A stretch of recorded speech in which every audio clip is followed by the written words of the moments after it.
Hello, Planadong Buhay Community! Kumusta kayo? Nandito na naman tayo para sa isang bagong episode na sigurado akong makaka-relate kayo, lalo na kung nag-iisip kayo sa kung paano kayo makakapag-retire comfortably. Ang topic natin today, retirement planning. Pero hindi yung traditional na retirement plan na aasa sa SSS or pension. Today, we'll talk about the modern approach na mas swak sa realities ng mga Pinoy sa ngayon. Kaya kung ikaw ay nagtatrabaho pa ngayon at nag-iisip ng future, this episode is for you. Let's dive in. Okay, so ano ang retirement noon? Alam naman natin na ang SSS, GSIS at konting ipon lang, pwede na yan sa panahon noon. Pero ngayon, hindi na yan sapat. Ang inflation, meaning ang bilis ng pagtaas ng bilihin, sobrang taas na. Dati, kaya na sa budget ang simpleng pamumuhay. Pero ngayon, sa modern Pinoy retirees, hindi na lamang ang personal budget ang dapat mong isipin. Madalas, kasama pa rin sa budget mo ang mga anak o apo na tutulungan mo pa rin financially.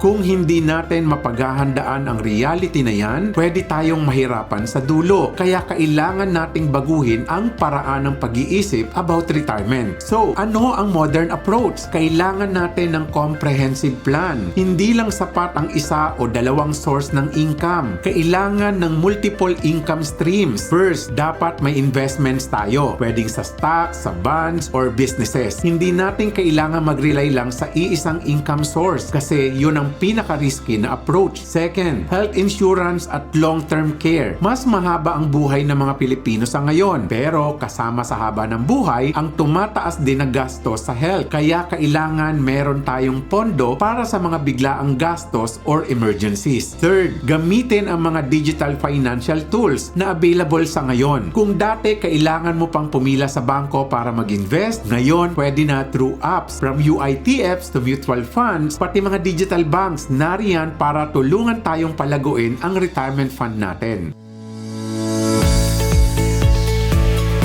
Okay, so paano ba magsisimula? Unang-una, start early. Kung bata ka pa, minsan inaakala natin matagal pa ang retirement. Pero trust me, the earlier you start, the better. Kasi time ang pinakamalaking magiging katulong mo sa pagpapalago ng pera mo. Next, automate your savings. Mag-set ka ng automatic na pagsisave sa sweldo mo para siguradong makakapagtabi ka. At panghuli, invest wisely. Hindi sapat ang ipon lang. Kailangan ilagay mo yan sa mga tamang investments para lumago. Hindi kailangan maging risky agad. Start small with low-risk investments, then build up as you learn more. Ngayon, isa pang dapat nating tandaan, be flexible, life happens. May mga unexpected na gastusin, kaya importante na i-adjust ang retirement goals mo regularly. Check your progress, tapos kung kailangan, i-adjust mo ang mga investments o ang amount na sinisave mo. Huwag matakot mag-adjust. Retirement planning isn't set in stone. It evolves with your life.